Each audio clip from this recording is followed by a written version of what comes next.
Today, we're diving into the graveyard of engineering disasters, the tanks that rolled off the drawing board into production and straight into obscurity. Some were too slow, some were too weak, some were just plain absurd. Buckle up, because these are the most useless tanks World War II ever produced. The TOG-2. Let's start with a literal dinosaur. The British TOG-2 was designed in 1940, but its concept was already outdated before a single rivet was hammered in. Engineers based its design on World War I trench-crossing tanks, assuming the new war would look just like the last one, with static trenches and slow, grinding advances. The result was a 25-ton monster that was over 10 meters long, painfully slow, and mechanically unreliable. By the time it was ready for testing, blitzkrieg tactics had already made trench warfare obsolete. The TOG-2 never saw combat.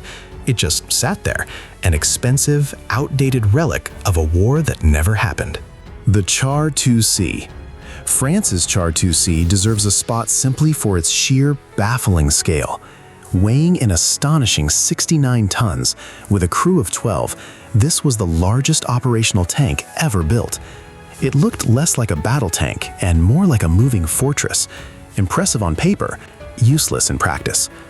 Its size made it painfully slow, mechanically fragile, and nearly impossible to transport. By the time World War II began, the Char 2C was already ancient technology. Most were destroyed not in battle, but by German bombers while still sitting on railway flat cars, unable to even reach the front lines.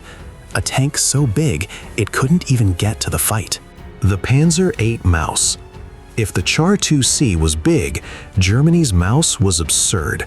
This was Adolf Hitler's dream of the ultimate super heavy tank, weighing nearly 188 tons, making it the heaviest fully enclosed armored fighting vehicle ever built. The problem? Almost every bridge in Europe would collapse under its weight. It was so heavy that most roads couldn't support it either. Its engines struggled to move the enormous hull, giving it a top speed of barely 13 kilometers per hour. Only 2 prototypes were ever completed, and neither saw real combat. The Maus wasn't a tank, it was a monument to over-engineering. 4. The M22 Locust. On the opposite end of the spectrum, the American M22 Locust tried to solve a real problem. Airborne assault forces needed a tank light enough to be transported by glider. But in solving that problem, engineers created a machine so lightly armored it was practically useless in direct combat. With minimal armor and a weak 37mm gun, the Locust couldn't stand up to any serious enemy armor. Its only real combat use came during the crossing of the Rhine in 1945, and even then it struggled with mechanical issues and limited firepower. It was a tank built around a delivery method, not a battlefield. The Type 95 Ha-Go, and Japan's tank problem in general. Japan's tank development during World War II deserves a special mention, and the Type 95 Ha-Go is a perfect example of the issue. While it performed reasonably in early conflicts against poorly equipped opponents, once Japan faced modern Allied tanks in the Pacific theater, its thin armor and light gun made it almost defenseless. Japan simply never prioritized tank development the way other major powers did, focusing resources instead on naval and air power.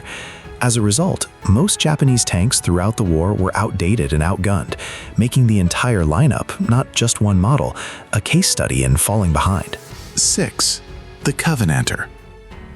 Britain's Covenanter cruiser tank looked promising on paper, fast, relatively well armored for its class, and mechanically streamlined. In reality, it was an engineering nightmare. Its cooling system was so poorly designed that the engine constantly overheated, especially in warmer climates. Because of these persistent mechanical failures, the Covenanter was deemed unfit for actual combat and was used almost exclusively for training purposes within Britain. Nearly 1,800 units were built, and not a single one saw frontline combat. It's one of the rare cases of a tank being mass-produced purely to teach soldiers how not to rely on it. The Renault FT-17 by 1940 standards. The Renault FT-17 was actually revolutionary in 1917. It pioneered the modern tank layout with a rotating turret, a design still used today. But by the time World War II began, France was still relying on outdated FT-17s in some capacities, a full generation behind German armor technology. Slow, thinly armored, and armed with weak weaponry by 1940 standards, these tanks were quickly overwhelmed during the German invasion of France. A brilliant design in its time became a liability decades later, proof that even great ideas have an expiration date. The Ram tank.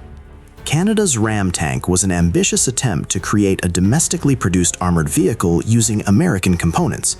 Unfortunately, indecision plagued its development. Engineers couldn't settle on the right main gun, cycling through different turret designs while the war moved on without them. By the time the Ram was ready, it was already outclassed by contemporary designs like the Sherman. Ultimately, the Ram never saw combat as a gun tank. Instead, it was repurposed as a specialized support vehicle, an entire tank program that ended without ever firing a shot in anger. If you enjoyed this deep dive into history's most useless armored disasters, let us know which one surprised you the most, and stick around, because there are plenty more forgotten war machines where these came from.